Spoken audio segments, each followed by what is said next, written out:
Welcome to the After Dark podcast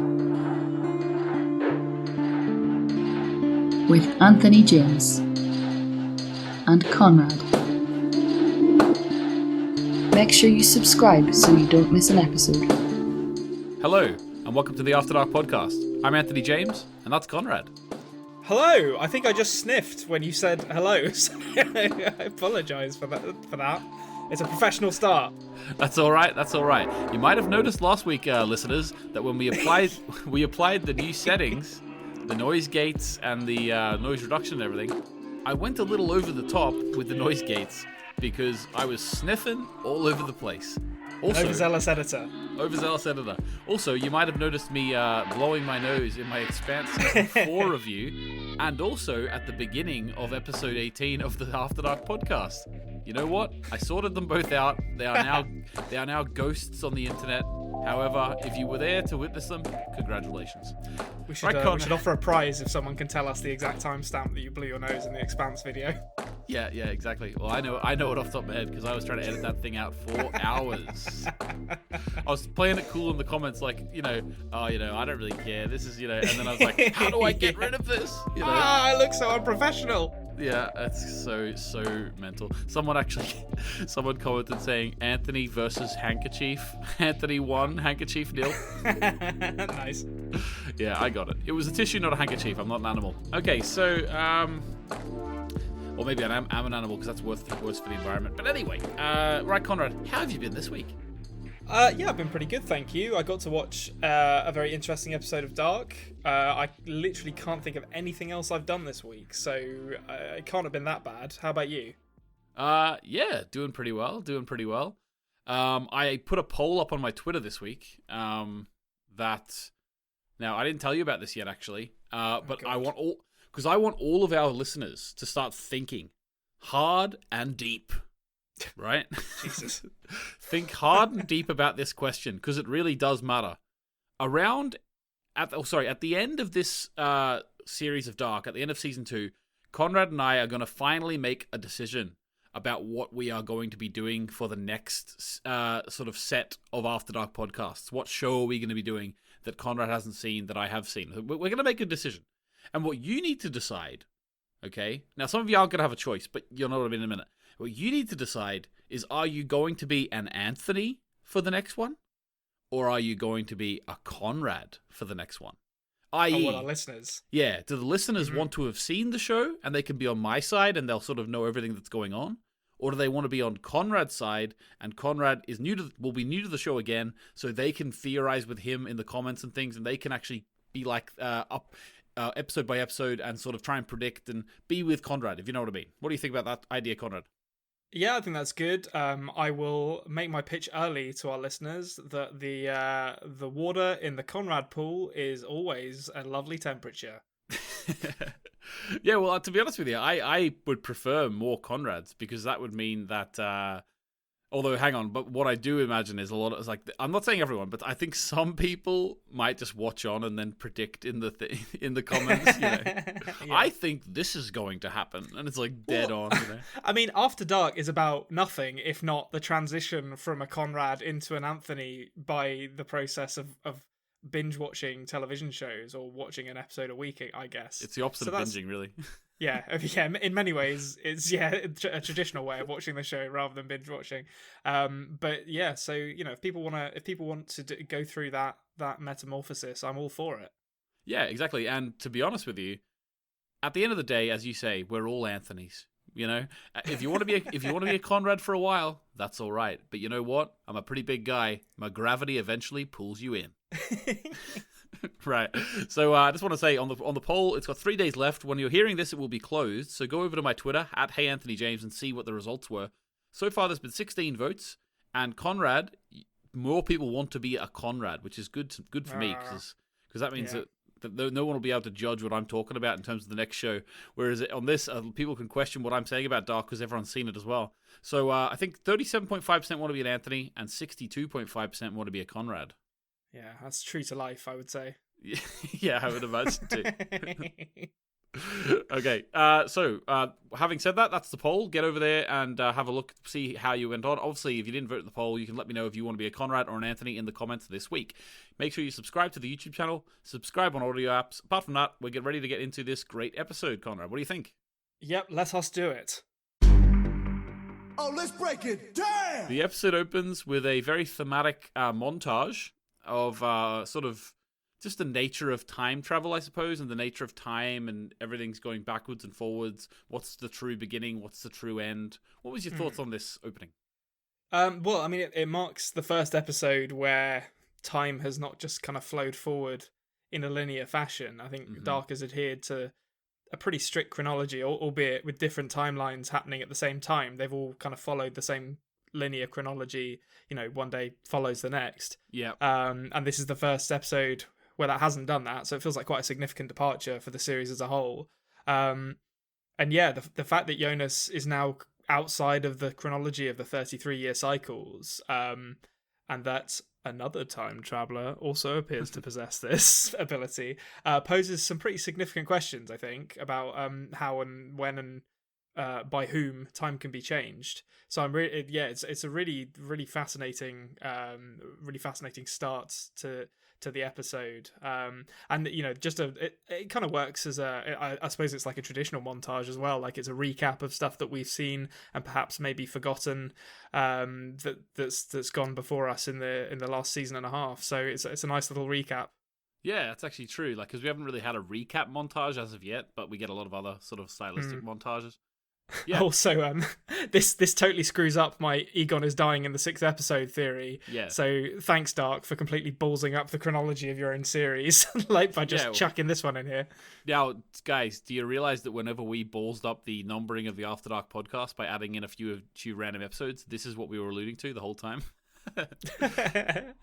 They did it first. It was a deep cut, but basically, so last week after we stopped recording, actually, I said to Konrad, maybe for next week, you should make sure you've already got in the theory matrix that Egon dies in the 6th episode, because that was a big theory of yours. That was cruel. That was like very. You knew when you said it to me that I was going to lose points on it, and you looked me in the eye and told me to do it anyway. Yeah, well, that's just what we're here for, We're here to see you crumble and fail, It's outrageous. Yeah. But, You should have seen it coming, though, because like Adam said at the end of the last episode that he has a machine that breaks the 33-year cycle. He said to Jonas, I'm sending you to this day.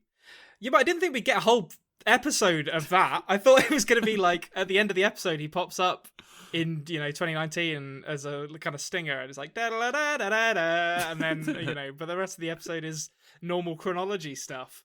Now I don't know what to believe. And to be honest, this was... We'll go through this as we explore the episode, but this was a really, really different episode, I think, both kind of structurally and tonally. And I'll say this now, because loads of people have been building this up a lot, and I did really enjoy this, but I can honestly say that it took me a while to warm up to it, because this was not what I was expecting at all from this episode. Yeah, it's really, really different. And because the thing is, maybe when I was I've said to Konrad before we started recording, it's my favorite episode of Dark. I.e., if I was going to watch one episode, I'd probably watch this one. Do I think it's the best episode of Dark? Well, I think every episode of Dark is really, really good. In terms of the best, in terms of a rating, I'm not sure. Maybe episode 5 of season 1, episode 10 of season 1, episode 4 of season 2. There's a load of ones. Usually the ones with the huge reveals are the things that you're like, you're sort of on the edge of your seat for. The fact that this episode's so different makes it my favorite. Like, there's only one timeline. We sort of get a lot of questions answered in this episode.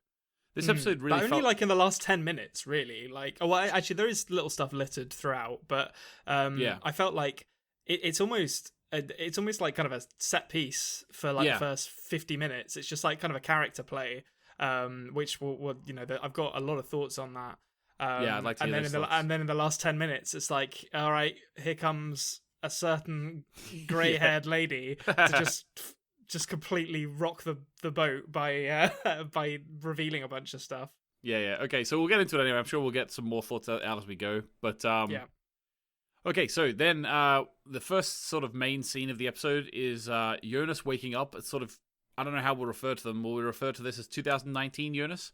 I guess so. Yeah, he wakes up in the house. He comes downstairs, and his father Michael's there, and Hannah's there, and there's mentions of a Katerina and Ulrich's party. Michael seems to be remembering a little bit. He gets spooked at Jonas's yellow jacket. What do you think of this as an opening scene to this timeline? So, it's really I can only really judge the opening to this kind of on reflection of the episode as a whole, because I didn't really know where the episode was going when I first watched it, which I think is one of the reasons why it took me a while to kind of get into it.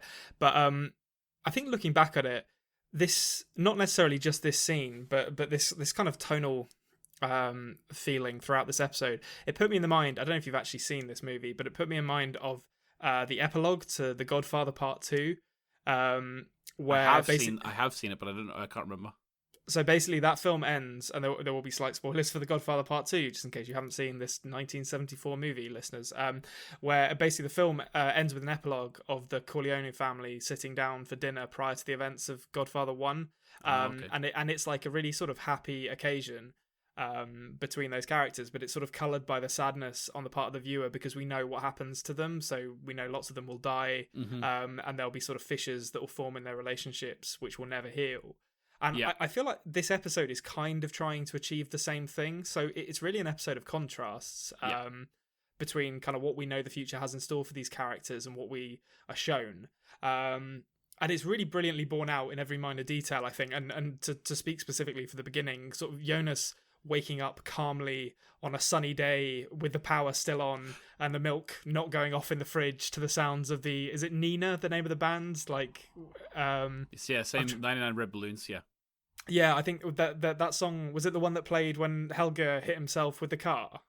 Yeah. I think it might have been. Yeah, it's everything, everywhere, something. It's about time anyway. Yeah, so it offers kind of like a very rose-tinted view of the past, but with like this sort of metaphorical and very literal storm of what the future holds kind of already gathering.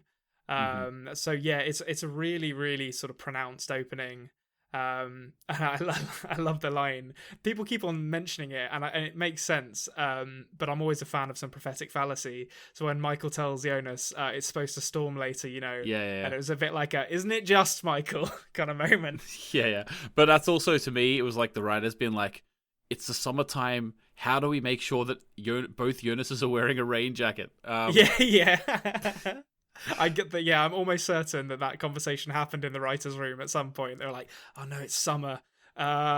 We just gotta have a summer storm somehow." Yeah. I will say that you're already hitting on reasons as to why I would say this is my favorite episode. And the reason, like, let me just, like, I'll add more to this as we go through.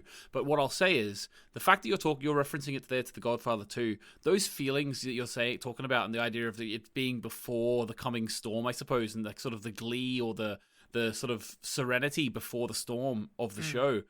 This really feels to me like this is episode 0 of Dark. You know what I mean? Like, before episode 1, this is what it was. And in my mind, the reason why this maybe is one of my favorites, and it's one of the nicest ones for me to go back and watch, is because after I've seen all 3 seasons, and I know everything that happens to these characters and the roller coaster ride they go on, this is the beginning of it for me. And if I want to go back, and after all these crazy things that happen and all the like tunnels, no pun intended, that they all go down, whenever I go back to this, I can see Ulrich and Katarina dancing. I can see Hannah, the big sort of Hannah and Michael's relationship a little bit, even though Hannah then eventually goes and sleeps with Ulrich.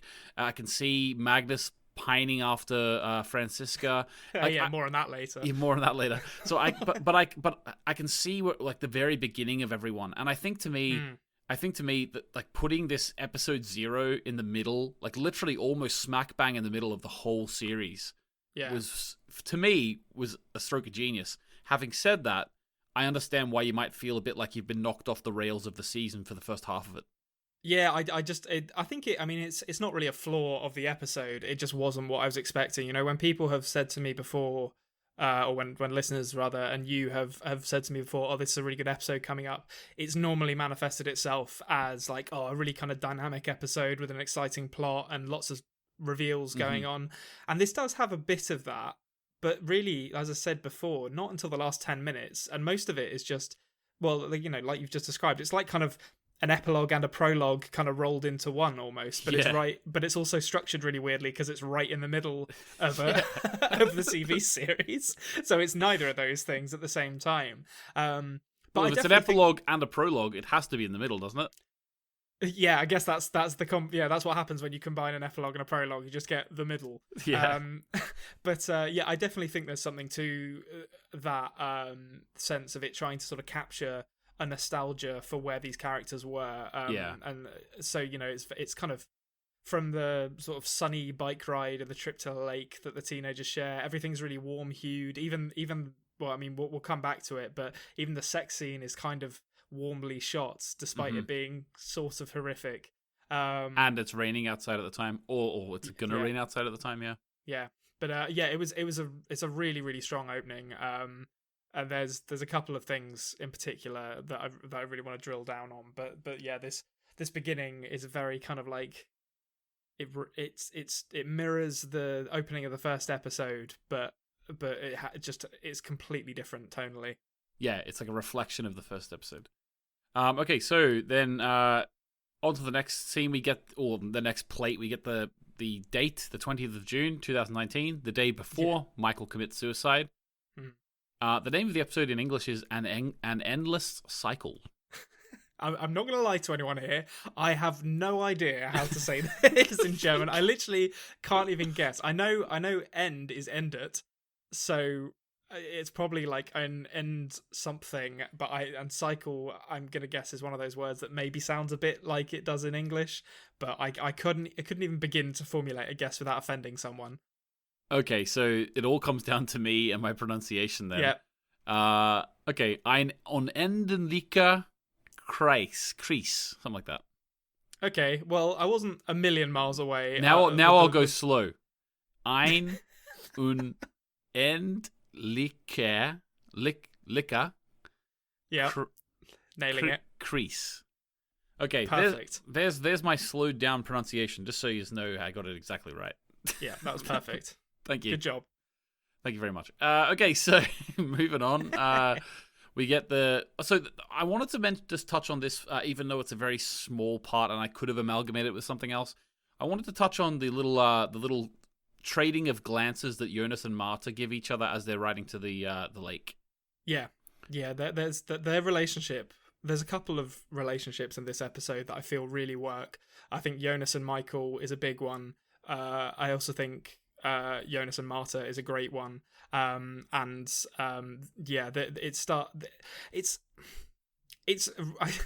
odd to say this. I don't want to say. Listen. I'm going to say this now, listeners. Incest is bad. No one should do it. All right, like there's serious concerns with doing it, but at the same time, it's hard not to, in a way, kind of root for the innocence of their romance at this point, because it's just a teen romance. Like, neither of them know the sort of ramifications of what they're doing, and it's portrayed very, very touchingly. I think, they clearly care a lot for each other. And also, like, of course it's a touching, and like it's a young romance. At the end of the day, they're a perfect match. So yeah, he said it himself. Yeah, exactly. It takes this Jonas a bit of time to figure that out, but they're a perfect match. Right, okay. So then scarred Jonas arrives. Long-haired scarred Jonas comes out of the church. And yeah, not much to say about that. We'll see what he gets up to later. So also, what did you think about Mikkel having dengue fever, or rubella, I suppose? Is that what he had, rubella?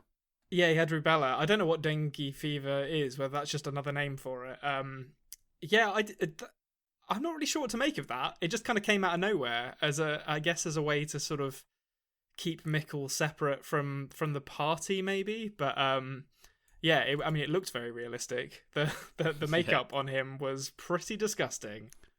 Yeah, it looked like he was covered in crocodile bites. Like it looked really strange. Like this scour pad, like what do you call that thing? A scourer. Yeah, this like rubbed in with a scourer. Yeah. So also Ulrich was being a bit of a sort of loving to his wife at the same time, but he was being a bit forceful on Katarina in terms of you get a little peek into the bedroom there. But Yeah, I mean, It's- it's interesting. I think their relationship in this because there is like And there just is just to that- clarify, I'm not in any way intending implying that was rapey at all. Just so there's no comments about that. Ah, no, he's just, he wants to get some, and Katerina is Yeah, exactly. Katerina has bigger fish to fry. Yeah. But I think their relationship is really kind of lovely in this up until the point where it suddenly is not anymore. And it really, it's funny how it kind of captures the sort of easygoing effusiveness of Ulrich. That we saw in the early parts of the first season, and that sort of kind of that sense of like confidence and charm that he has that make him kind of likable, even though like I think we said in the first episode, might be an alright guy to go for a drink with, but I wouldn't want to be particularly good friends with him. Yeah. And it definitely reminds you of that. And the interactions between Ulrich and Katerina in this episode, I think, do show a couple who are in love with each other. And it's, as with some of the other story arcs, it makes what happens at the end of the episode all the more hurtful. Yeah, exactly. Okay, so then we get a bit more of the page opened, or the page turned, I suppose, of Alexander's backstory. We find out that he's looking very worried, and he's looking at a newspaper and it says "Murder in Marburg unsolved 33 years later." Yeah, that seems bad. Yeah, this completely caught me by surprise. To be honest, I did not see him being pursued for murder when he turned up. I mean, the way he was dressed, he was wearing like a balaclava and had a gun. To me, that says robbery. So maybe it was a robbery gone wrong or something like that. But I mean, it's based on what he says to Regina. It's clearly a secret he has kept from her. But he really doesn't seem like the murderous type. So I wonder if he is really as guilty as this initially made him look, and who his accomplice was, because it says there are two of them. So I wonder if that's going to come into it. Yeah. Okay. Well, awesome. We'll wait and see. Everyone's favorite goofball, Peter's back in the show, and he is. He has a whale of a time this episode. He does. So he's having a chat with Charlotte here. Charlotte it seems like she's only found out about his affair recently. Yeah. I will say, now, I'm not saying this is a mistake in dark. I'm not saying that. We would never say that, Konrad, will we? But basically, whenever in the first season Charlotte went to Benny said that she hasn't seen Peter for a year. Yeah. This would only be 4 or 5 months before that. Yeah, I was outraged by this. Yeah. Outraged. So either it's a mistake in dark, or Benny is covering for Peter and his penis that bends one way to the right or whatever. Yeah. Benny's either a liar, or Baron Borodor has some explaining to do, quite frankly. Yeah. And I choose to believe it's the latter. Yeah, exactly. We have to find the problems where we get them. But so basically the meat and potatoes of this scene is that Peter seems to be annoyed at Charlotte because Charlotte won't trust him because he had proven himself untrustworthy by going to a hooker's. Yeah, he's consistently demonstrated himself to not be trustworthy, and that has annoyed him because she doesn't trust him now, which does really feel a bit like wanting to have your cake and eat it. A bit, really. Yeah. If you just trusted me, I wouldn't feel the need to lie so much. Yeah. But I love that, like, in an episode full of kind of rose-tinted nostalgia for relationships and how kind of nice and healthy they were before the sort of gathering storm came and ruined everything. The only one that appears to have improved is Charlotte and Pieces. And like theirs is like they've been brought closer together by this somehow, which I just love. Yeah, and like they're like buddy cops together now. But also I just wanted to mention here as well, Peter says to Charlotte, like, Charlotte is not trusting him because he's like with a hooker or whatever, and then he's like, maybe you caused this. I get nothing from you. It's like you're dead in there. I wonder if she knows at this point that he's like gay or bi, because the way he says, "I get nothing from you," to me feels like the kind of spiteful thing a husband says when they're not having sex, or that's how I read it. Yeah, that's how I read it. So I wonder if she doesn't actually know yet that he's maybe she just knows that he's cheating in general. Mm-hmm. Interesting, yeah. But I, to be honest with you, I was sort of on really on Charlotte's side here, obviously, and I really sort of like liked the fact that she put her foot down and said, "I'm going to the Nielsen's alone." I really like that, even though as we see later in the episode, that might have even driven a further wedge between them. Having said that, I don't think there was any salvaging this relationship based on one, No, Peter going to hookers, and two, Peter being more interested in a different way. There's a Christmas romantic movie about a young boy's corpse turning up in the bunker and reuniting Peter and Charlotte in the making here, and they just they didn't know it at the time, but this was what was going to bring them together again. Yeah, and that's how Santa can go to every house in the world because it's time travel. There's a black hole in every chimney in the world, and he has just a row of them in the North Pole, and he just pops the presents in there. Yeah, there we go. We all know it now. But basically, the next scene is the sort of will become now either infamous or famous. I don't know, depending on which way you look at it. The lake scene, and there's a lot that goes on in this lake scene. It's the first sort of half of the lake scene, I suppose. One thing I wanted to mention before we talk about it: the big establishing shot over the forest and then the lake at the very beginning, the lovely, long, slow establishing shot. I wanted to point out to my listeners, just to see if anyone noticed, back in my original theory making videos where I was like looking forward to season 3, and then even in my 3 or 4 videos after season 3 first came out, before I started showing my face, this shot is what I leaned on heavily. I put this shot in nearly every video about 5 different times while I was speaking or whatever. In the intro and stuff, that shot, that's where I got it from. It was just so easy. It's like 10 seconds long, and it's just trees and the lake. So I just throw it in everywhere. Just for the listeners, if you recognize that, that's a callback to early Anthony James days. All right, so it's a nice establishing shot. It's a good shot. They do a good job with it. Yeah, it's lovely. It's lovely. So a few things that happen in this scene. Bartos and Magnus play a prank on Marta. Then we have sort of a little bit of dialogue between 2019 or No Scar Jonas with Marta on the beach, and also they find the medal.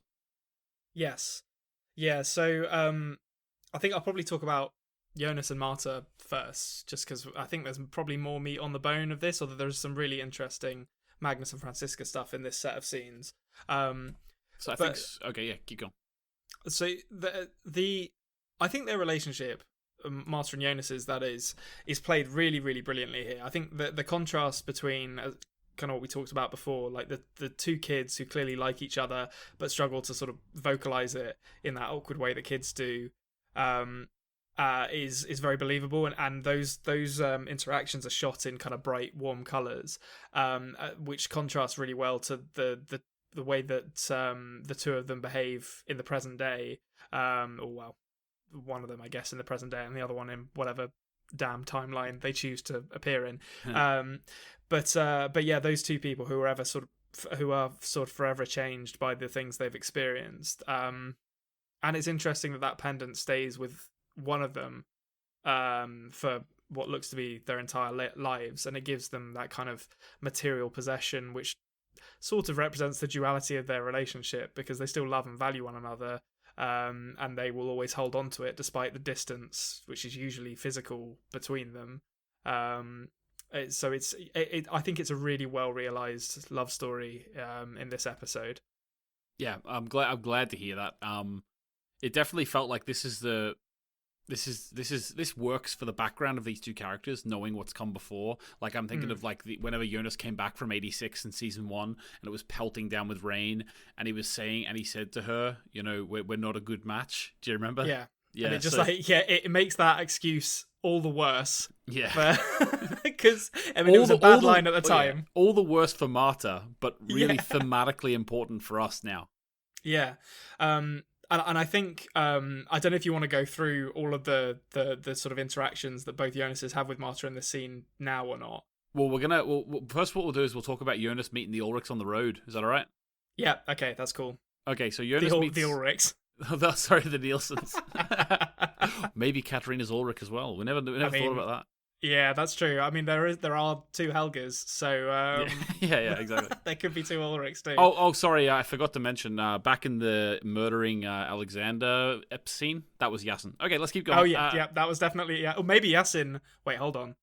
There are two Alexanders. One of them is Yasin, and that was his accomplice in Marburg. Oh yeah, you've done it. You've got it. Case closed. Yeah, the cycle is complete. We now move into the final cycle. All right. So Jonas is approached by the Nielsen's car. There's not really anything I want to pinpoint here. I just found this scene incredibly funny. Yeah, I love. I think it's goddamn dark. Is making me like this episode made me like Ulrich again a little bit, just because he's got some good lines in it. You know, calling Jonas Romeo, and like them all joking about how Martha's crazy about him, and it just was. It's weird to come back to this kind of dialogue because it feels very lightweight and kind of candy floss, and not, I don't mean that in a bad way, but it feels very like, because it's deliberately supposed to feel that way, but it feels very light compared to the kind of heavy stuff we've been dealing with up until this point. But it's still really nice and really well written and well performed dialogue, I think. Yeah, no, it's great. Also, you understand now why in the very first episode of the After Dark podcast, first episode of Dark, I made such a deal of pointing out the ultimate fist bump by Mikkel. Yeah, that comes back later in this episode, and it's the dumbest thing that he could have possibly done at that point. It's great. But yeah, it's great. It's all right here, and it's all right in the first episode, but it made me laugh out loud when it comes back later. Yeah, it's like, God damn it, Jonas, be a normal person who does normal things for once. Yeah, it's great. Well, we've had in the last couple of episodes, we've had two different ways that they've sort of Ulrich in the last episode. Old Ulrich decided to use the magic trick reference to make Mikkel realize who he was, and Jonas goes for the ultimate fist bump in this. Yeah, no one can vocalize their feelings without some kind of aid. Yeah, and I just will say, like, I think like at least 5 or 6 times a week, I extend my fist to my son and say, "Ultimate fist bump." Has he bumped you back yet? Every time. Oh, nice. Good stuff. Oh, my son wouldn't leave me hanging. Don't worry. He loves his daddy. Right. Okay. Moving on. We get for a second there, we thought there might have been a dead body in the lake, but my God, Magnus. Yeah. Sorry. Carry on. There's not really much else I'm going to say here. I think this relationship, the Magnus Franziska stuff, brief though it is in this episode, I think it's really smartly contrasted with Jonas and Marta. Yeah. Because they're just like, they're so awkward with each other, especially Magnus. Like, and there's a really interesting kind of double-sided performance to Magnus here, where when he's like joking around with Bartos about the body at the bottom of the lake, he's all like, you know, joking in front of the boys and making a show of being cool and pranking his sister. Yeah. But then like he sees like an actual body in the lake, and he like panics and runs in, and then when it's Franziska, who by contrast to him is like profoundly comfortable with who she is, for better or worse, he just like panics and runs away. And it's I find there's a lot to empathize with in Magnus's character. But these two together, I don't know why Franziska puts up with him, to be honest. It was just absolutely great. Yeah, she's so confident. Like, he runs down, his lips quivering, and she's just like, nope. Yeah, she's got completely naked. Still very much alive. You know. Yeah, and then I don't think they actually show it, but in my head, I imagine him just turning around and running, without saying another word. Yeah. But also, I like the idea, like in terms of what she's going through at the minute, and what her revelations are in this scene, and her parents aren't happy. If there was ever an excuse for someone just to go down and skinny dip and like try and feel one with nature, I think this is probably it. Yeah, definitely. Also, in the next scene, now obviously we'll get into a little bit of the Marta and Jonas stuff with the two different Jonases in a minute. But before we do, Magnus just pile drives on through. Attack! Yeah. Ruins the moment. Yeah, completely ruins the moment. Sprints on through, and I can just imagine he can't wait to get back to Bartos to tell him what's just happened. He's at home with Bartos. He's seen Franziska naked. He can't wait to tell someone about it. Yeah, although I don't think he's going to be happy when Bartos starts talking about Franziska Doppler's black hole. That's for sure. Yeah, I think if he'd have been there, he would have had words for Bartos. Oh yeah, definitely. Okay, so the two Jonases and the Marta scene. What do you think? So I think there's an interesting bit of dialogue. I mean, there's several bits of interesting dialogue in this scene, but Jonas turning up, which it took me until this scene, to be honest, to notice that he was wearing the same clothes as 2019 Jonas. That's why Adam laid them out. Yeah, which was very smart by Adam.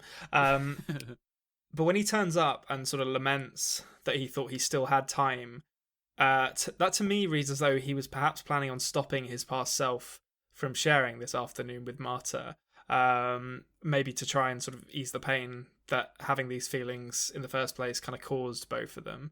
That's interesting. I don't know what your read of that was. Yeah, that's. I like that. I like your read. I'm not even going to say that I ever even had a full on read of that one moment, but I think that makes sense what you've said.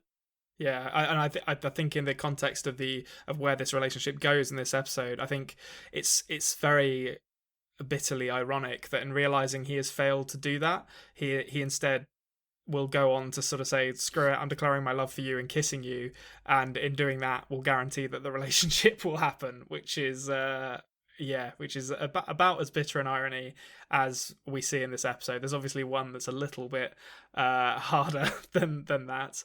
I actually think the moment where he kisses her, it always stuck out to me as really intriguing and interesting.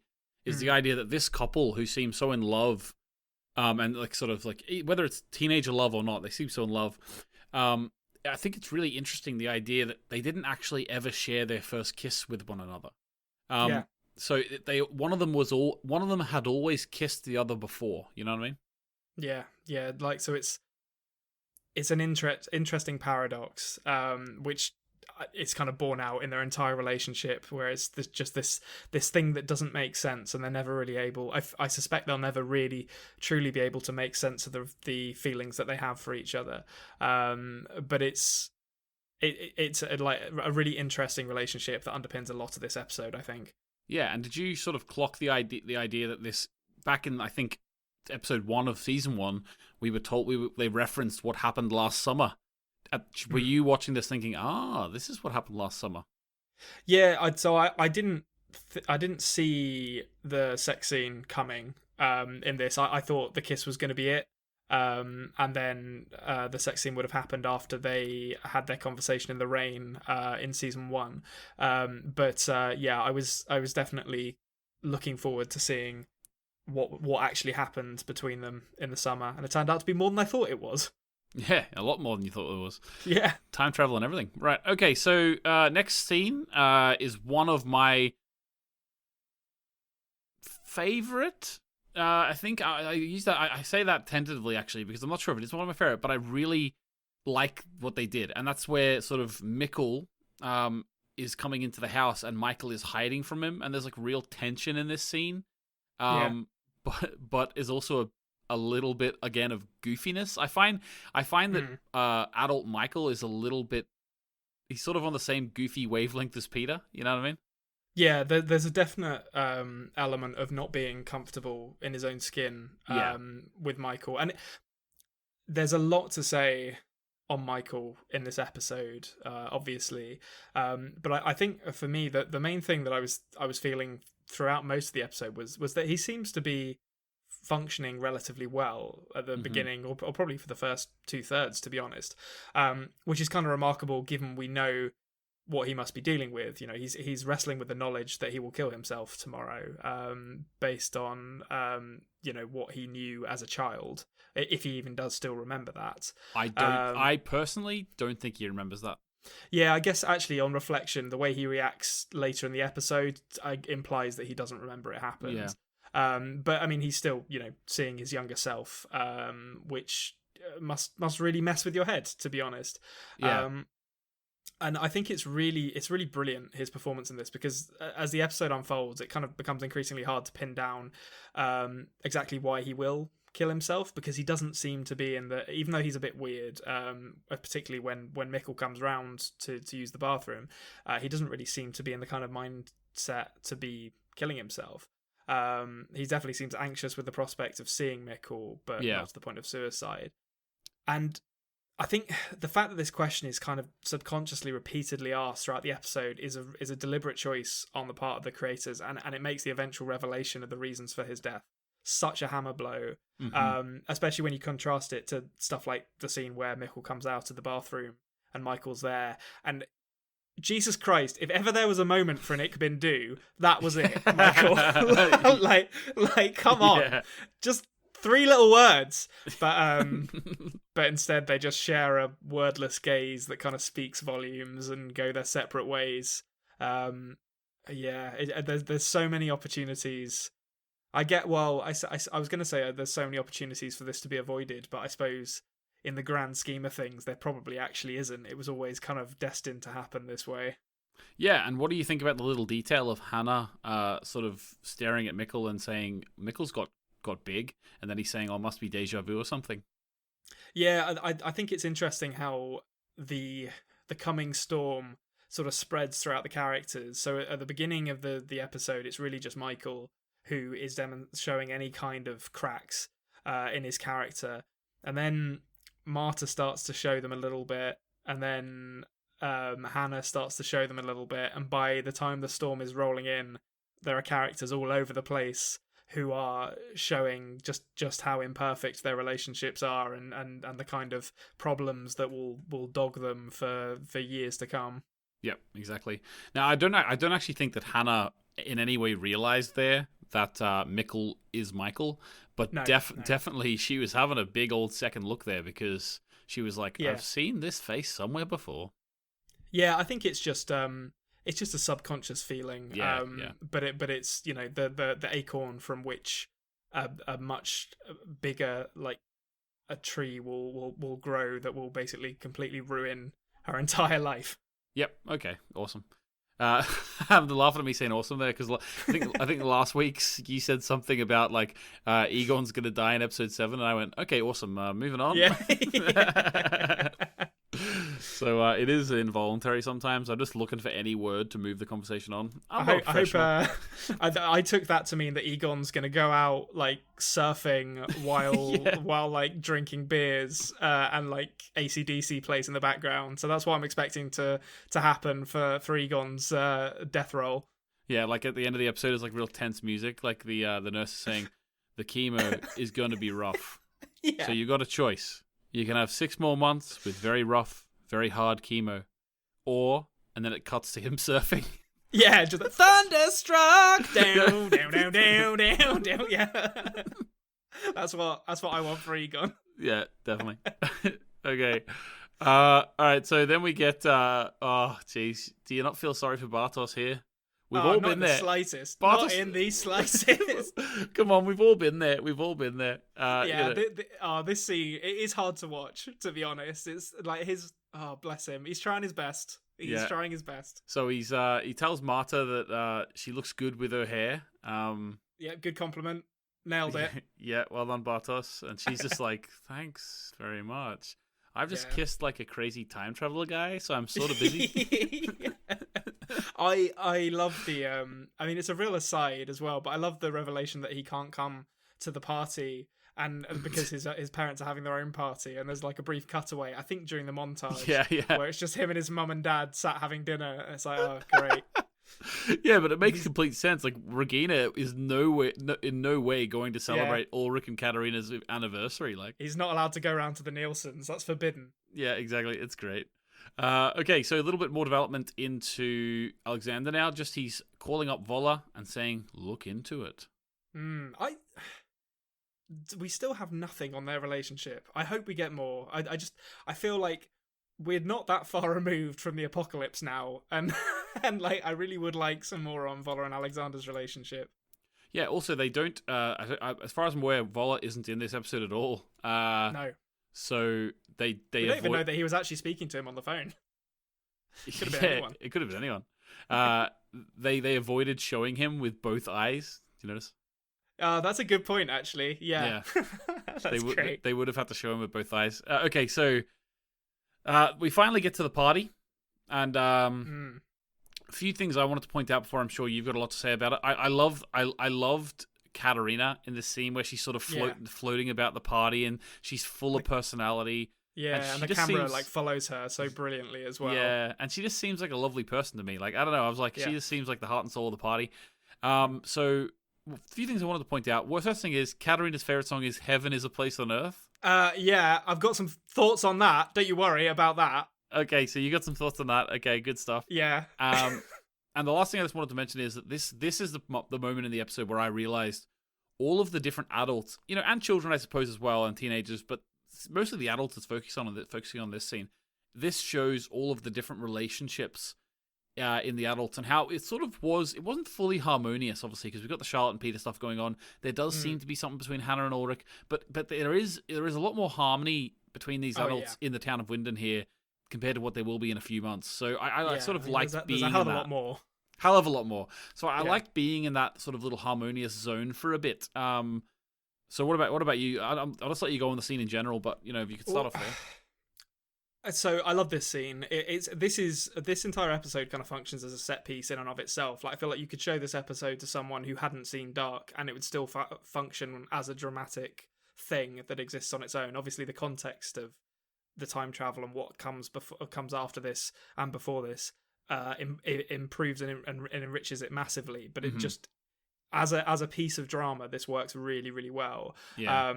And this party scene in particular is kind of like the candles on the birthday cake, if you like. It's just it's the sort of, it's just full of great character work, really lovely like camera work. Like we've already talked about, Katarina seems like a lovely person in this, and the way the camera kind of swoops around following her and Ulrich, and there's a real kind of vibrancy to everyone's performance of this. And like you say, you see pretty much everyone together, and they seem to be coexisting in a way that they just won't after this, and it's tinged with this incredible sadness.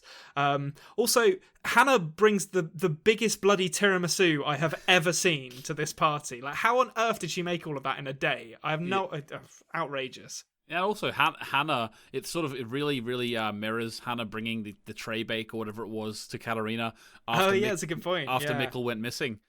So that time it was obviously she was coming because Ulrich wouldn't talk to her, whereas this time she's coming and bringing the tiramisu, but now Ulrich will talk to her.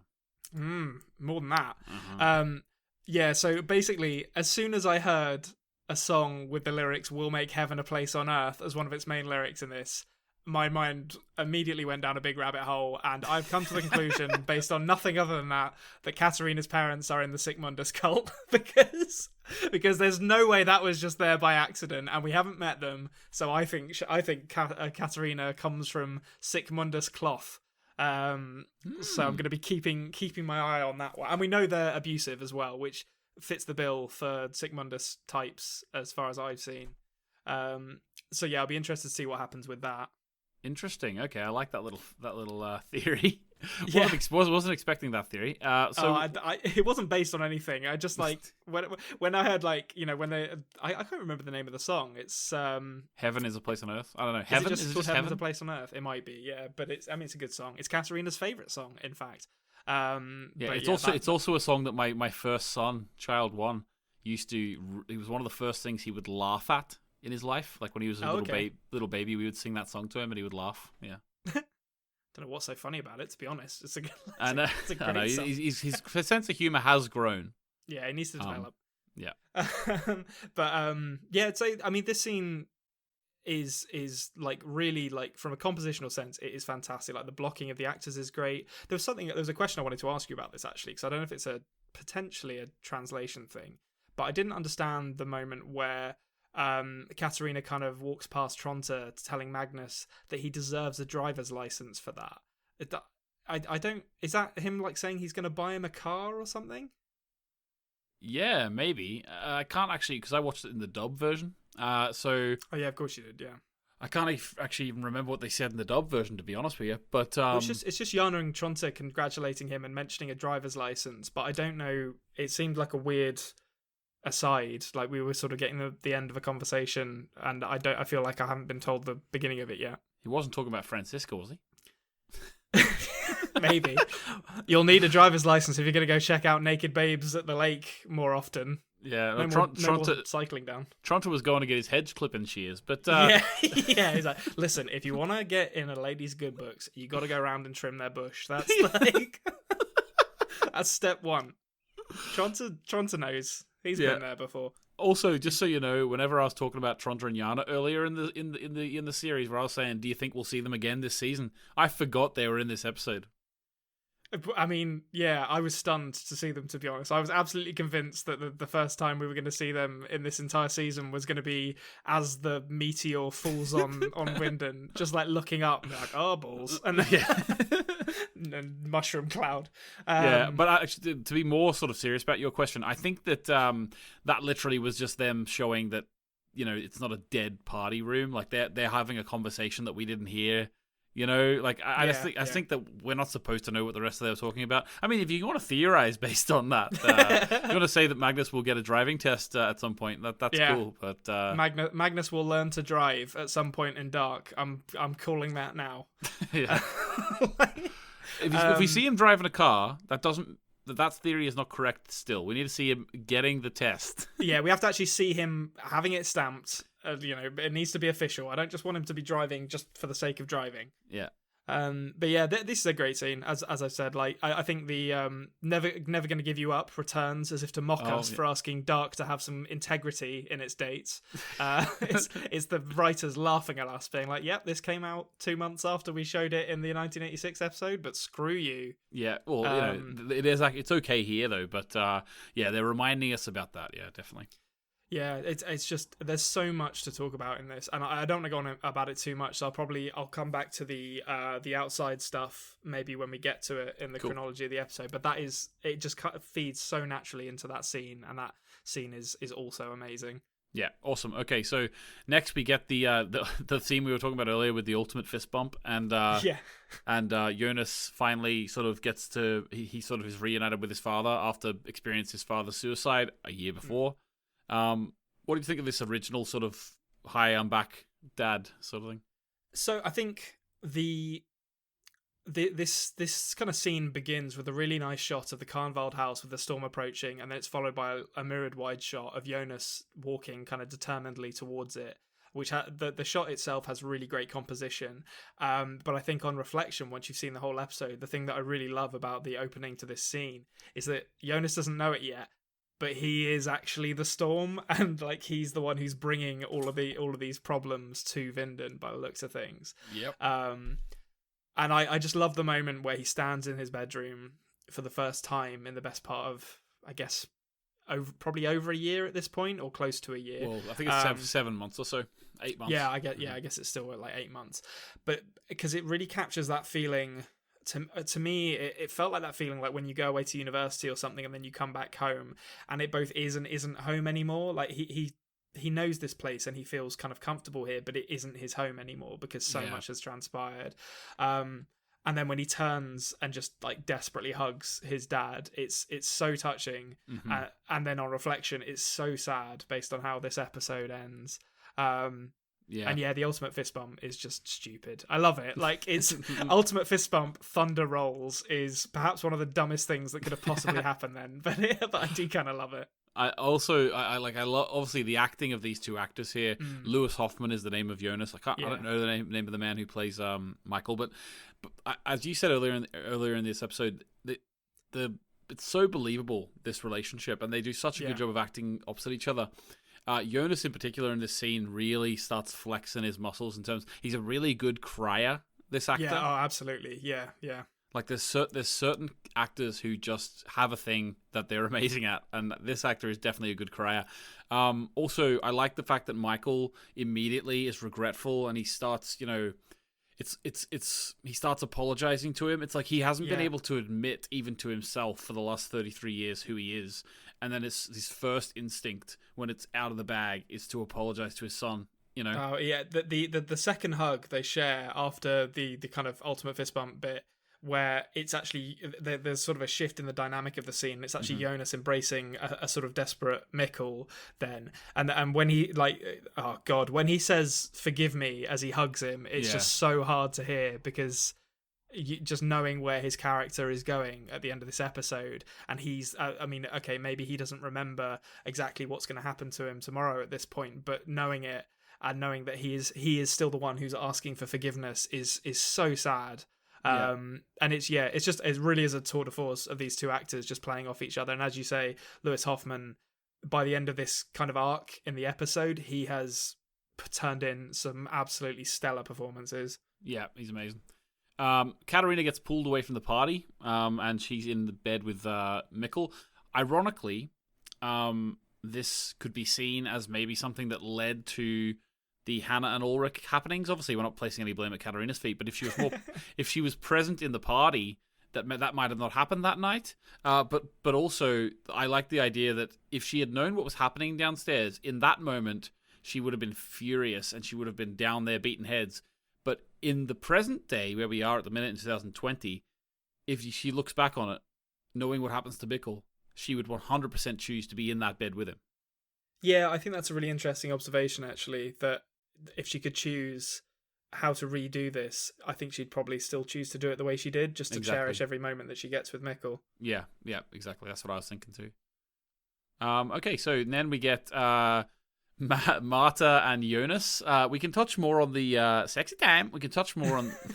we can watch Borat, by the way. Absolutely loved it. Did you watch it? No, I haven't watched it. I do like the first one, but I haven't got round to it yet. We'll have to watch it before next week's episode. Oh my god, it is good. It's all I'll say. This is my review of it. Right? It's funny. It's funny enough that you don't have to talk about it in comparison to the first. Do you know what I mean? Okay. It's like, when a comedy comes out, this guy's, it's really good. It's not as good as the first one, but it's really good. Well, you don't even though I'm doing it now, you do not have to talk about the first one because it is that funny. All right. Okay, so we'll talk about more of the sexy time later on when we get to the montage, because that's when it's actually going down. I just will mention here quickly, before I forget about it, I like the fact that Marta says, "I've been thinking about what you said at the lake." Oh, it's a great line. Yeah, and then he says, what did he say? Something about machines? About grandmas and the internet. Like, Jonas, you idiot. She's like an inch away from your face, and she just shut the door to her bedroom. Like, for God's sake, read the room, you moron. Yeah, but I like she thought he was joking, and I thought to myself, Jesus, you don't even know, you're about to sleep with this boy, you don't even know that he has no sense of humor. Yeah, there's not a lot of humor in Jonas, unfortunately.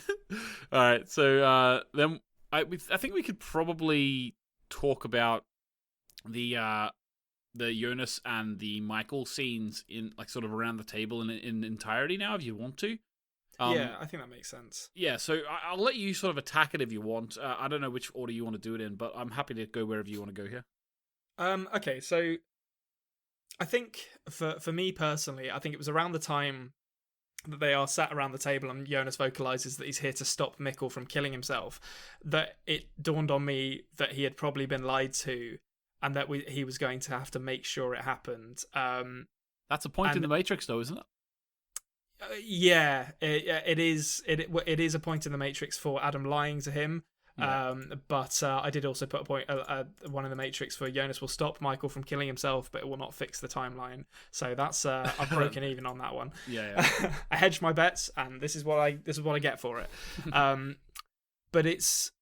Yeah, the letter. I don't know if would you consider the letter a bootstrap paradox, because it's kind of, he would never have written it if Jonas hadn't have showed up and given it to him. Oh, it's definitely a bootstrap paradox. Yeah, even though he does kind of write the letter, his version of the letter himself. Yeah, this is actually an interesting point. So this is, in my opinion, the first moment that you can start questioning: is each cycle around slightly different? Like, is the letter he wrote? Now, I'm not giving an answer on this, basically, right? I don't want to give an answer to what I think of that yet for you. But is the letter that Michael wrote the second time when we see him at the end of the episode slightly different than the one he read, or is it the exact same? Oh, that's interesting, actually. I haven't checked that, because he reads out both. I'll have to go and check and compare them. He doesn't read them fully out both, but yeah, he does. Oh, does he not? Okay. Mm-hmm. I think what he does read out is actually the exact same. But in general, which is probably alluding to the fact that they are the same. But I suppose if it's fate, right? If you're thinking of like as deterministic, it's fate. then whatever comes into his mind at that time is predetermined to come into his mind at that time. So it's not like he's just remembering it from earlier in the day. It actually is just always predetermined to be in his head. Well, I mean, not to give too much away now, because I think there's a discussion to be had on Jonas and Claudia in this episode. But that entire thing puts a big old nail in the deterministic model of time travel based on what she reveals about what she's seen. Certainly seems to suggest that time can change, and that somehow she has seen different timelines. So yeah, it wouldn't surprise me at all if the letter that Michael writes is slightly different to the one that Jonas had in his possession. But to focus in on the Jonas and Michael stuff specifically, I don't want to get too meta with it, but this arc really shows that the showrunners aren't afraid to pull any punches, because this is by far the darkest the show has gotten yet. It is unfair and it's heartbreaking, and neither of these characters deserve it, and yet here we are. And I think the pain that both of the actors, Lewis Hoffman and the guy who plays Michael, bring to this scene maybe gives us a brief hint into perhaps what Claudia lied to the stranger about, or what the stranger feels he's been lied to about, and why he's started to feel bitter towards Claudia. But yeah, it's just there's so much good dramatic work in this scene. Yeah, I would agree with you. I again, we keep banging on about, but the relationship between these two, I love Michael's revelation eventually that he says, what if I am just a small part of a bigger tumor that needs to be rooted out, and you're a bigger part of this than you think? Now, obviously, that's the way he put it across to Jonas, but I think genuinely deep down in his heart, he was like, I want my son to be born, so I need to kill myself to ensure that he's born. You know? Oh, yeah, I think there's definitely some selflessness involved in his decision. Yeah, definitely. And what did you think about the revelation that Jonas himself is the one who takes him back? Yeah, that completely caught me by surprise. So I loved the shot of Jonas behind the same tree that we saw Noah kind of concealing himself behind while he was watching Ellie go into the caves. I think that's a really interesting kind of visual comparison. And the stranger has been behind that tree too. Yeah, that's true. That's a good point. It's just a good tree for hiding behind. That's the one. That's where they all go. Yeah, Noah's got his rock, and there's also the good hiding tree, and that's where you go. But yeah, I think I suspect that we're going to see his motivations for doing that unfold this season. I'm almost certain it's going to be Claudia who kind of orders it to happen. But yeah, I did not see that coming at all. And it's fantastic actually, the way that this storyline kind of ebbs and flows as Jonas is hit with revelation after revelation is amazing. So he just, like, you can almost see his character being like rocks with these body blows of like, yeah, Adam lied to you, bang, you're the one who sends Mikkel through the caves, bang, what Adam desires is worse than asking your father to kill himself, bang. And it's just like and his character is just like kind of in pieces by the end of this scene, and rightfully so, because I think he didn't like what he was being asked to do, but I feel like he had something to hold on to at the beginning of this episode. Like, he had a purpose, and now he's kind of almost a child again by the end of this. He's being like led by the hand by an old lady to whatever Claudia takes him to, because he just doesn't know what he's doing anymore. Yeah, it's really, really great.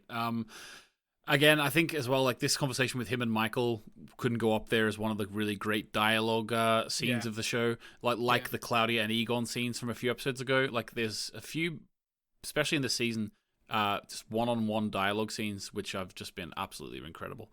Yeah, definitely. Yeah. Okay, so in terms of Claudia coming in, do you have anything in particular you want to talk about that, or have you touched upon it already? Or this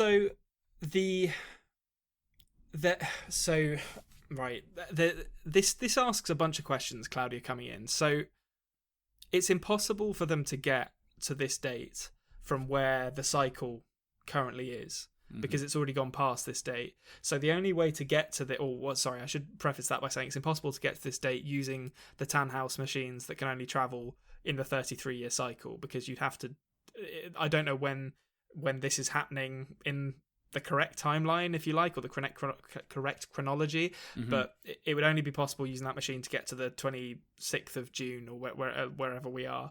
So that to me implies that Claudia also has access to a similar kind of time machine to the one that Jonas used to get here in the church in 1921. So there are other explanations in my mind, but I understand why you're going there. Like my Yeah. other explanation would be that she came from 33 years from this point, you know. but that she would have had passed, hasn't it? Well, it's already passed in our chronology, but this might be a younger version of. Obviously, this is a younger version of Claudia than we saw because the one we saw died. So she could have waited the 32 years and then traveled to this point, you know. Yeah, okay, that is true. That's a good point. In my head that like she's got access to. Also, I'm not trying to lead you anywhere, and I'm also not saying you're right or wrong. I'm just saying what also could be another way. But yeah, she could definitely have had like the similar machine that Adam has in 21, which sends you anywhere. Yeah. Well, and they have specifically said that machine kind of has its twin in 2053, which to me suggests that she's found a way to stabilize and manipulate that portal in 2053 that she's maybe not revealed to anyone else. Well, we do know that she had her the tape recordings from the future. Remember? That is true. So yeah, I guess she was the one who was revealing everything, everything to Jonas in the future. So it stands to reason that she knows more about it than she's told him. But yeah, so the really fascinating things about Claudia, I think, are that I'm pretty sure she's going to be the one to order Jonas to take Mikkel through the caves, and the line, which is the real sort of hammer blow for her dialogue, that she's seen a world without Jonas and it's not what he expects. Because what the hell does that mean, and how does that work? So she must have found a way to see alternate timelines. Like that, I can't think of what anything else that could mean. But I don't know how. I don't understand how that works. So all I know about Claudia is that I implicitly trust her more than I trust Adam. Yeah, I know exactly why you do at this point as well. I'll just say, also, might be me saying at this point, I wasn't referring to anything in the future, but I just want to point out something to the listeners who are listening, right?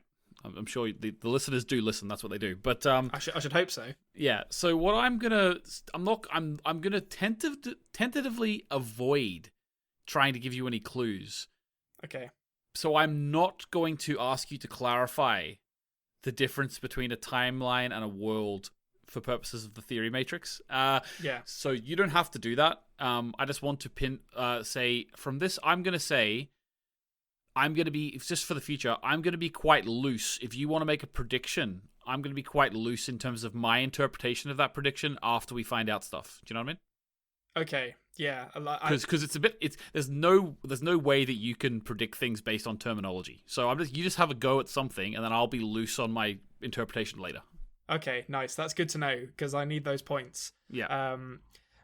Yeah. So I'm fascinated to see where that goes. That seems like an enormous revelation to me, that she's somehow seen a world without Jonas, and it also implies that Jonas is somehow central. Well, I mean, she literally says he's central to this whole thing, which is nuts in and of itself, because I don't understand how that works.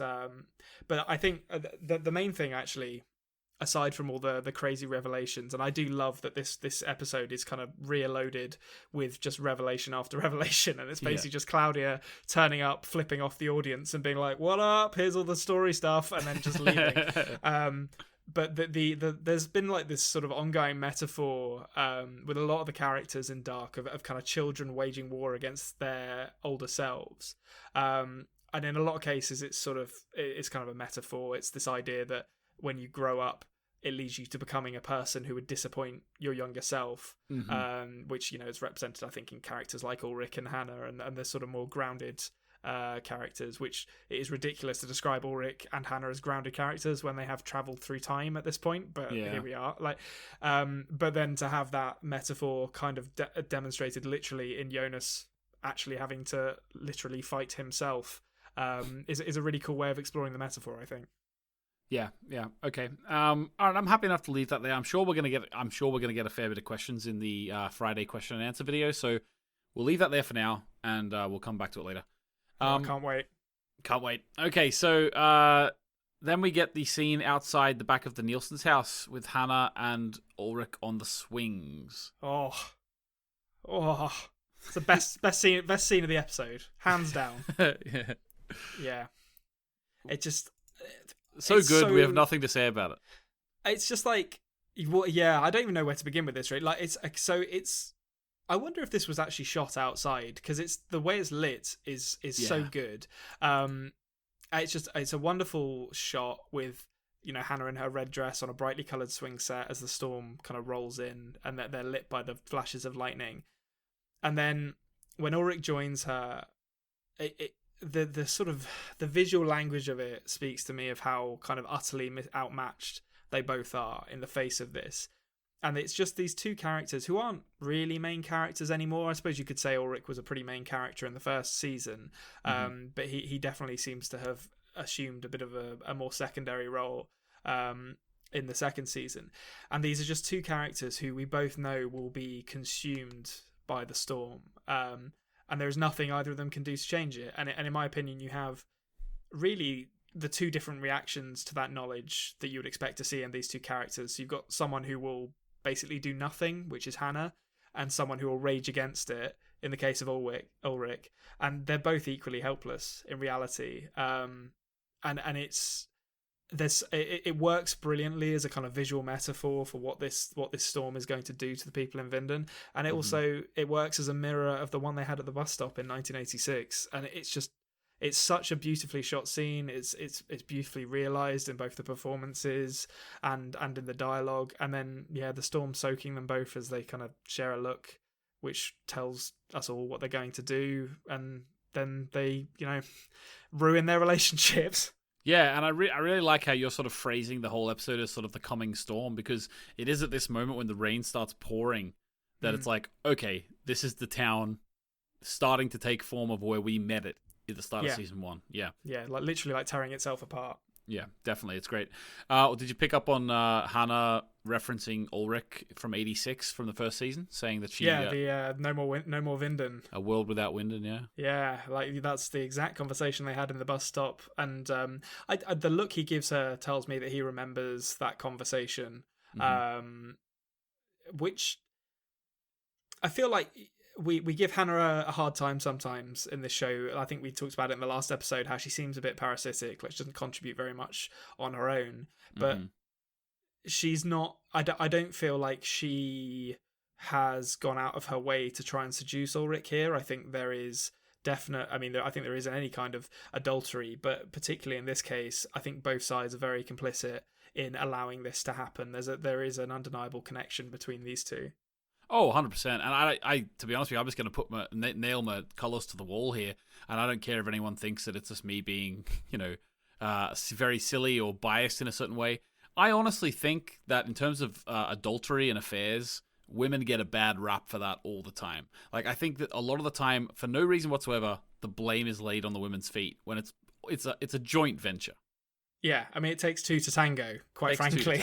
Yeah, exactly. And there was this meme that went around a few years ago, like with like a woman who a husband was cheating on his wife, and then the wife went around and put pictures of the other woman around the town, and it completely ruined her life, and she just didn't punish her husband whatsoever. Like, it's just that's always what I think about when I think of these sorts of situations. And so at this stage, they're both cheaters.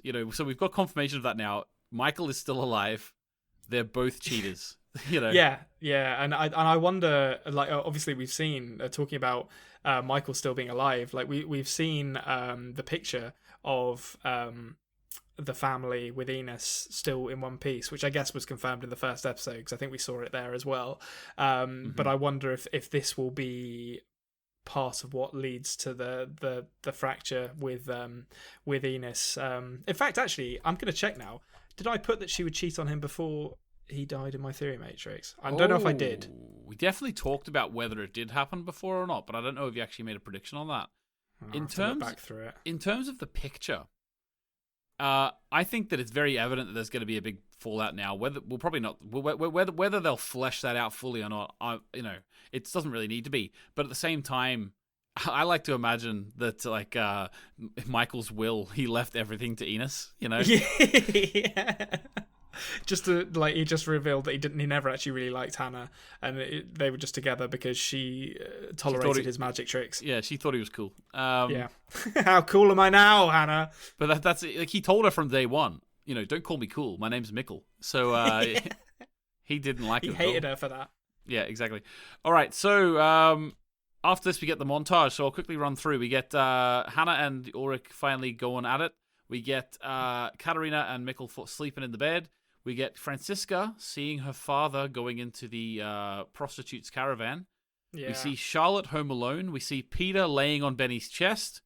We see an absolutely horrific scene in terms of the Tiedemanns' house. To be honest with you, I was gonna say the Jonas and Michael, having to leave each other. Jonas knowing that Michael's gonna die, but then I saw Bartos sipping out of a champagne glass, and I thought, you know what, that's even more horrific. Yeah, that's a fate worse than death. Just these people, like, just having to sit in with your parents while your friends are at a party. Yeah, exactly. And then Marta and on No Scar Jonas are having some fun, and then also Magnus is looking at Franziska on the interwebs. Yeah, he's always looking at her, whether he's following her into the forest or he's looking at her on a screen. He's always looking at her. I give Magnus the benefit of the doubt a lot, but I will say that to a less kind individual than myself, his behavior could be construed as a little bit creepy, to be honest. But well, I will say, come on, he zoomed in on her face. Wow. Konrad. Yeah. At that give him moment, the benefit of the doubt. In on her face. Huh? At that moment, he zoomed in on her face. Didn't show him going upstairs 5 minutes later and locking his door. I know what he's like. Teenage boys. This is Magnus, yeah. But so I guess, like, the big thing. I mean, actually, before I get into the Jonas Marta thing, the shot of Peter resting on Benny's chest was really lovely as well. It's a really, like, nicely lit and nicely composed shot, which was surprising for what was a kind of a throwaway. But I really enjoy it. I think it's just because I'm a big fan of, like, cyberpunk and synthwavy stuff, and it had pink lighting, so that's an easy way to get me on board. And actually, it looks so good because in comparison to the split screen, it's next to Charlotte, who it's not. There's not even enough light on her face. Her face is she's drenched, and it's just a really, like, sort of on purpose dully lit scene. And so compared to it really pops next to it. Yeah. Yeah, I think that's definitely true. There's a deliberate contrast there. But yeah, so Jonas has sex with his aunt. Right, before you get into that, I want to mention one thing that I've been meaning to mention for a very long time. Because I'll forget about it otherwise, and then I'll never mention it. Because I'm not mentioning this in Dark Discussions, in any theory video, or anything, right? I think the actress who plays Franziska would have made a way better young Regina than the Regina that they have. Obviously, she's not ginger, but she looks so much more like Regina to me than the young Regina that they have. Obviously, young Regina is a lot smaller of a role, so they wanted to give this actress a bigger role. But in terms of this just looking, I think that she looks so much like a young Regina. Yeah, I think she's got the sharp features that Regina... and sharp sounds harsh, but she's got the defined features that Regina has, more so than the young Regina. I could definitely see that. Yeah, okay. All right, off you go into the sex between the aunt and the nephew. Yeah, so don't have sex with your aunt is how I'm going to lead off this section, because that's it's not good. I shouldn't have to explain why. And so it's this is a weird scene. The things that it made me feel about, and that sounds bad, but the things that it made me feel about this relationship, because to be honest, when their faces, but like before they kiss each other, when they're talking about grandmas and the internet and tablets, and Jonas is doing his absolute best to screw up a romantic moment, I was kind of willing them to kiss, even knowing what I know, because at this stage, their relationship is very pure. They do love each other, I think it's because if you put yourself in the mindset of these two characters, you absolutely want them to get together. It kind of has that, I don't know, will they, won't they rom-com feel to it almost. Yeah. But then obviously it's underpinned by the horrific reality that they're very closely related to each other. Yeah. And I think that's why it's shot with such kind of warm hues. I think it's deliberately shot like a romantic sex scene would be in a a movie with romance in it. It's the summer of their life. Exactly. Yeah, this is summer love. Summer loving happens so fast, and also with your aunt. Yeah. But yeah, so I mean, what we've seen prior to this has, to me, heavily implied that Marta's going to get pregnant, based on the, we saw like the dark matter kind of coalescing over her womb, when she was having the sex dream about the stranger. And I know that all the evidence to the contrary, in terms of when we've seen her, suggests that there's no way she gets pregnant, or there's no way she keeps it, because we've seen her in November 2019 and she isn't showing any bumps. We've seen her we've seen her in June of the next year. She would have a 3-month-old baby at that point. Yeah. And I know that there is all that evidence to the contrary, but in spite of that, I am like 90% certain that she is getting pregnant and keeping that baby somehow. So I don't know how it's going to work, but that's how I feel. Okay, well, do yourself a favor. Put that in the theory matrix. It's in. It's in. Don't you worry about that. We'll revisit that at some point, I'm sure. In the theory matrix, at the moment, and I quote, Marta had the baby, open brackets, somehow, close brackets. Well, definitely, if she does have a baby, it will be somehow. That's true. That is kind of a prerequisite of having a baby, is that you do it in some way. Yeah, exactly. All right, are we finished talking about the montage now? Yeah, I think so. That was the bit that stood out to me. Yeah, okay, cool. So moving on, we have the scene where Michael starts to write the letter. That's heartbreaking. Absolutely heartbreaking. I will say that this moment here threw a load of people for a loop, and some people still believe what I'm about to say. I believed it up until a week ago because someone commented on my Dark Discussions episode and told me that I was wrong, and then I realized I believe it because I was told it in a YouTube comment, and I said to my listeners there, I'm not listening to anyone in the YouTube comments anymore. I have to check every fact, Yep. because people just will say things as if they're so certain, and you believe them because of it, but then they're not. But the fact of the matter is, because it's raining in this scene, if you go back to when he killed himself in the first episode, it was a sunshine. So. Yeah, but the thing is, this is the day before he killed himself. Yeah, that is true.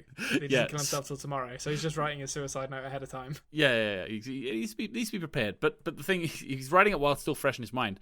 But like I didn't go back and watch this for ages, and I was convinced by that YouTube comment that actually, oh my god, yeah, it must be different every cycle, So this is still viewed by some people as being 100% proof that the cycles happen each time are different, even though this isn't the day he killed himself. Yeah, that feels like an easy thing to miss, to be honest. I could have been convinced by that if I'd have heard that comment. Yeah, I was convinced by that because I hadn't rewatched it in a while, to be honest with you. So anyway, let us move into the final scene then. We have Adam holding the medal. Yep. And then the camera shifts. We get a middle-aged woman and a middle-aged man, and the middle-aged woman turns around and refers to the man as Magnus. Yeah, and holy shit, does that future Magnus look good. That looks a lot like Magnus. Yeah, it does. Yeah, so, hey, how do Magnus and Franziska end up here? Because, because they've got a long way to go from where they are at the moment. Like, they're sort of, yeah, I don't know. Like, I didn't see this coming, if I'm going to be honest with all of you.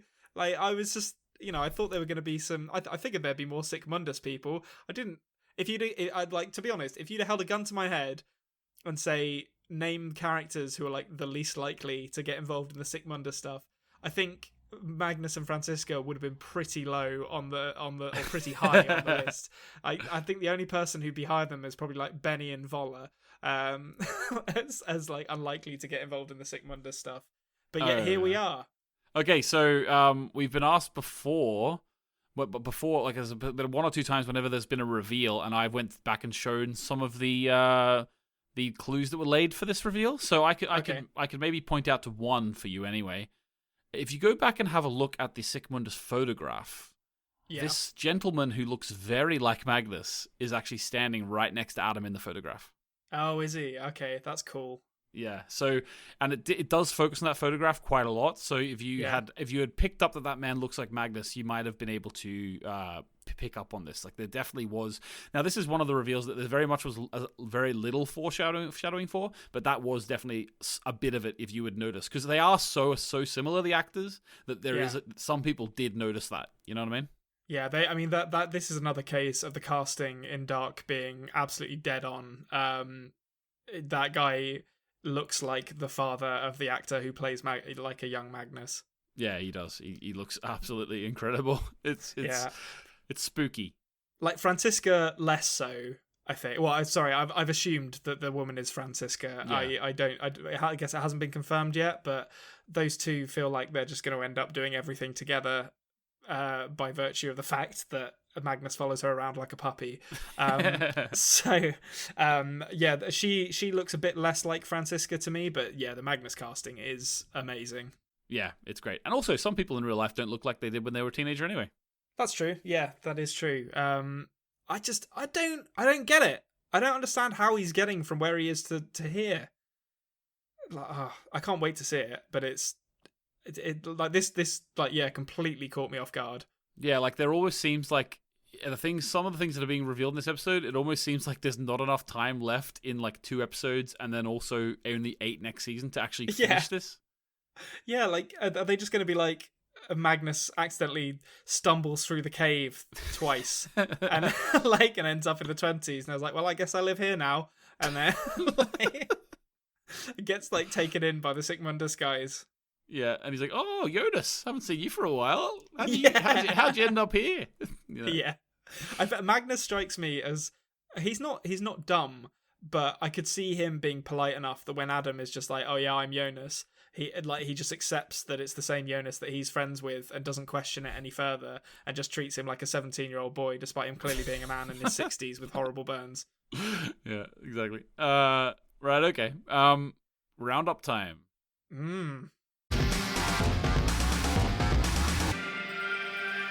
IMDb rating 9.6. Okay, so is that the highest rated one so far?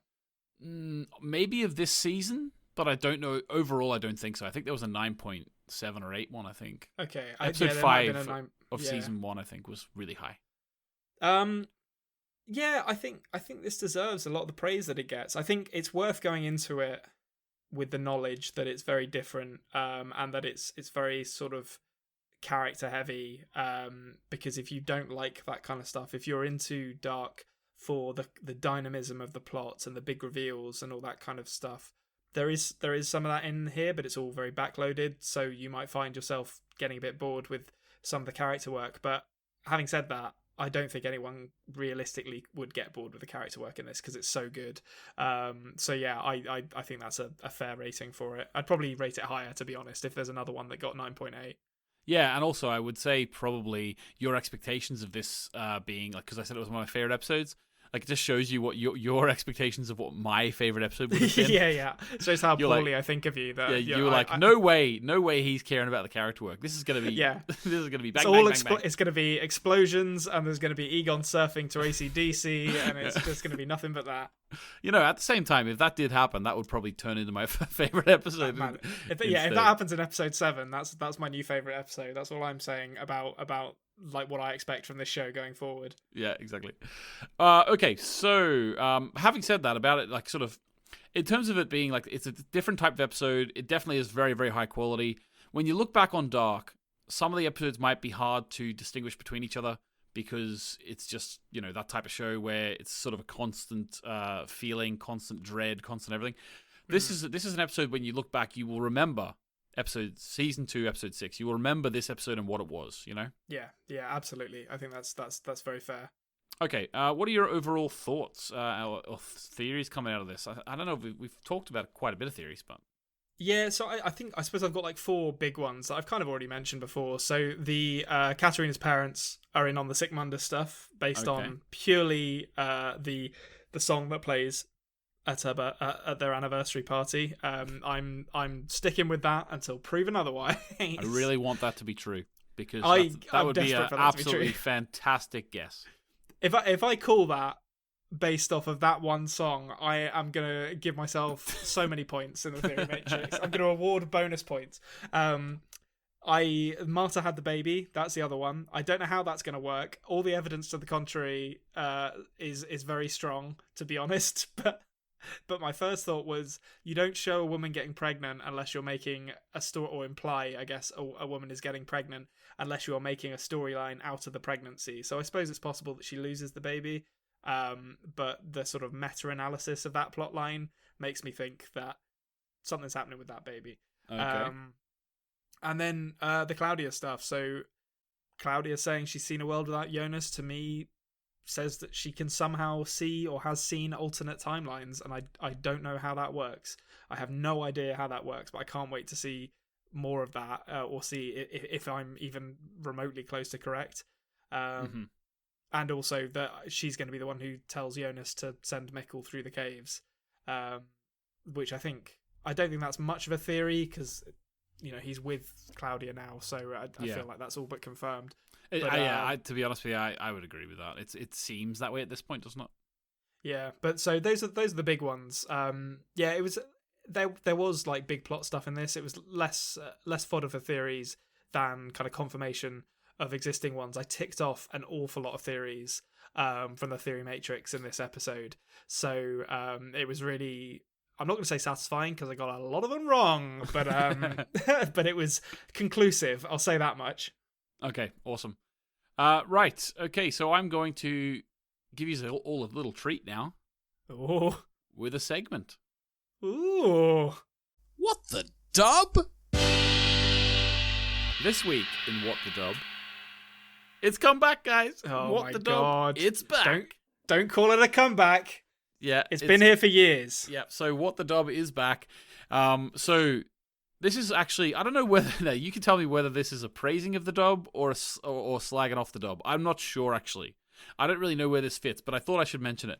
In the first episode of Season 1, and also the first episode of the After Dark podcast, my What the Dub segment was all about Bartos's use of the word jackpot.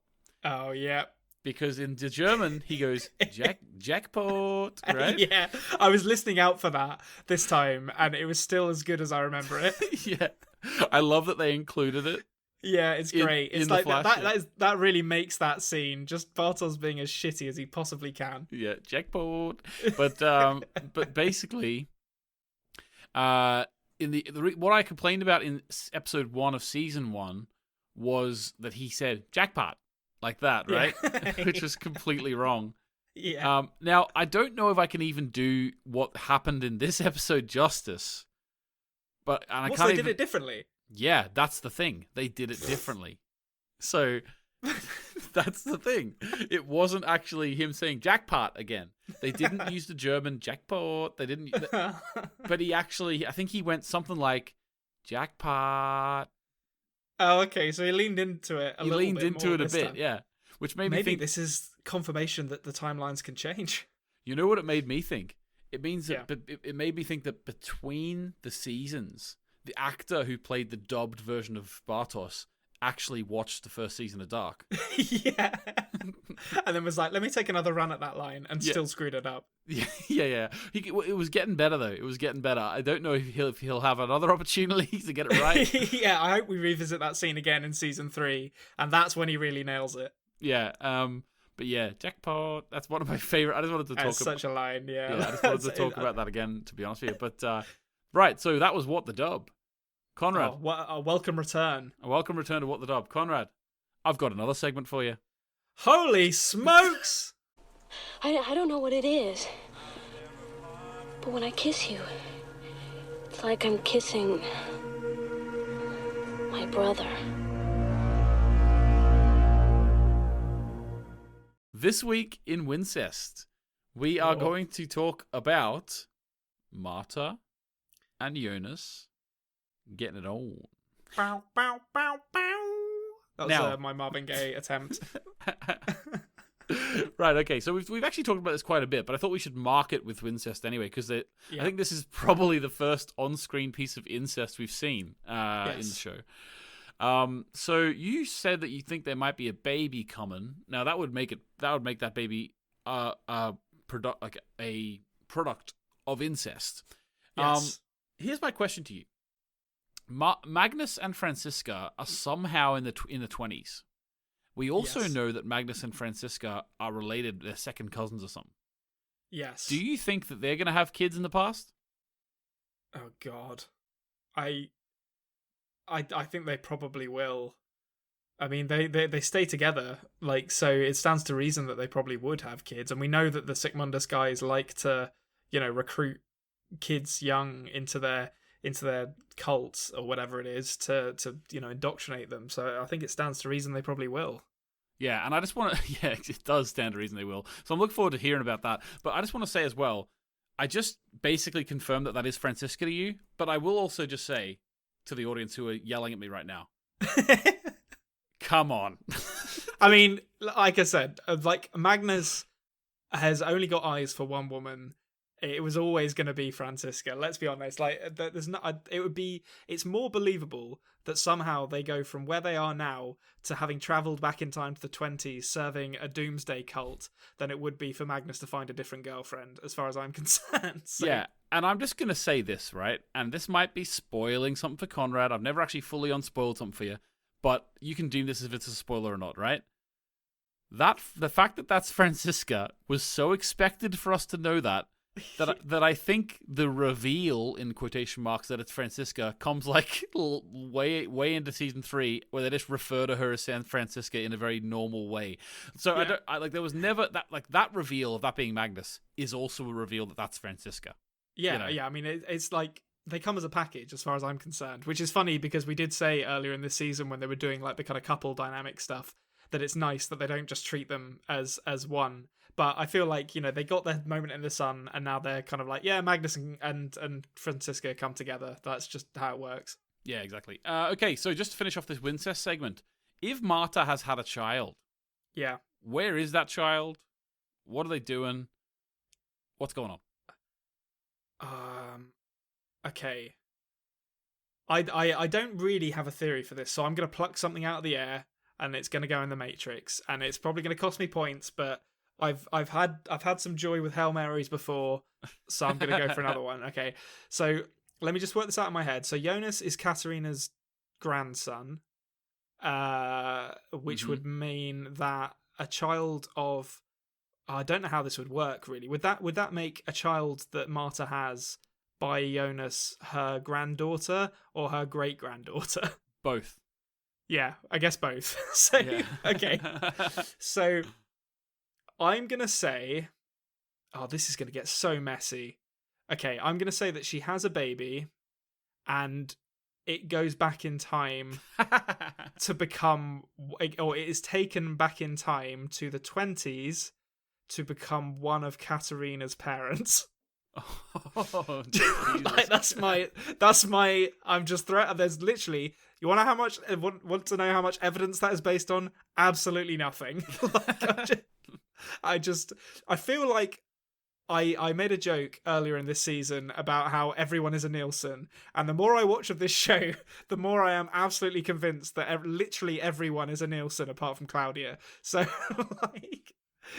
I'm sticking to that, and in that vein, I think the Nielsens are just one big incestuous hot pot that just keep on producing with them, or reproducing with themselves. Konrad, what has happened to you? The glory days of the After Dark podcast, when you were coming up with theories based on so much that you had analysed. What happened to the good old theories, like Alexander is Yasin, Oh, yeah, the Tabula Smaragdina stuff, where I spent like 4 hours reading about Hermetic legacies on Wikipedia. I'm done with that. I'm done with it. I'm on to cousins having sex with each other now. That's where I am. Yeah, that's where you are. It's Jan Fries's fault. She's the one who wrote this, all right? I'm just interpreting it. Yeah, and to be honest with you, we're all loving that that's where you are. Because I think they had sex with each other. I didn't force Jonas and Martin to have sex with each other, all right? They did it of their own free will. And Magnus and Franziska in the 1920s know that they're related, and that hasn't stopped them. So... It's the character's fault. I'm not taking any responsibility for where my head is. I want everyone to go back to episode 5 of the After Dark podcast and listen to Konrad when I point out to him that Jonas is actually Marta's nephew, when he starts saying, oh, no, we're not going to get into that. I don't think the show's going to go that direction because that's just going to be a mess that no one will ever understand. A babe in the woods is what I was there. You sweet summer child. I knew nothing. Yeah, you knew nothing, Jon Snow. But all right, so that was that Jesus episode. That was that episode of Dark. Thanks very much for joining us, everyone. Any closing thoughts, Konrad? Just rip Egon 86 for the next episode. If that doesn't happen, I'm going to be so annoyed because I want to see him surfing with AC/DC blaring in the background. But yeah, no, that was an awesome episode, and I Are you going to double down? Are you going to double down on that theory and now predict that he dies next episode? I'm now every episode. If you double down, you could actually even out. Well, yeah, or I could. Even I mean, that's not what works. That's not what double down means. But I mean, in the context of you making a second theory, you would at least get your money back. Yeah, but I mean that's how gambling works, isn't it? Like I could get my money back, or I could be more in debt. True. True. I'm not gonna bet on that because I don't know what they're gonna do next episode. I hope they get back to the sort of chronology, the regular chronology, but I feel like the gloves are off now. And anything goes. So I'll be interested to see where they go. I can't wait to see how they wrap up the season now because they really have just thrown all the rules out. Yeah. Okay. Awesome. Right, guys, can you make sure that you leave a comment underneath this video if you want to ask Konrad a question for episode 7 of Dark Season 2. Apart from that, could you subscribe to the YouTube video or YouTube channel if you haven't already? At this point, I always say it, even though there's no one watching to this point if they haven't subscribed. Could you also please subscribe to the podcasting audio apps? Thank you very much. There have been one or two people who have actually donated to us in the last week or two. Usually we get a notification by email that someone has donated to us, and then we know the name of that person so that we can thank them on air. Having said that, for some reason we haven't got an email, so maybe that person, those two people or so who donated to us wanted to stay anonymous. If you did, that's absolutely fine. If you didn't, we're really sorry, we just don't have the name. But thank you very much to whoever did donate to us. We're very thankful about that. Unfortunately, we don't have the name to thank you. Thanks sense? Anyway. It was very kind. Yeah, and that money is going to be going towards Konrad having a webcam very, very soon. And I haven't actually mentioned this, so I'm going to give this as a little nugget to all those people who've actually listened to the podcast to the end. At the end of this season, Konrad and I have an idea that after this season, we're going to do a big, long video of like an hour and a half, however long it takes, of Konrad reacting to some of my theory videos for season 3. So before season 3 came out, I made a couple of theory videos, and we're gonna take the reins off and let Konrad watch a couple of them, because most of them, let's be honest, are absolute bollocks. That makes me feel happier about where I am with my theory crafting. Oh yeah, no, don't worry. I'm pretty sure if I made a theory matrix, I'd be getting less right than you. There's definitely, I'm obviously not going to tell you what, but there's definitely some stuff in my theory videos that was on the money. There was a lot of stuff that was not. Nice. I look forward to hearing it, but that'll be awesome. Yeah, so join us. So apart from that, goodbye. Thank you for listening to the After Dark podcast.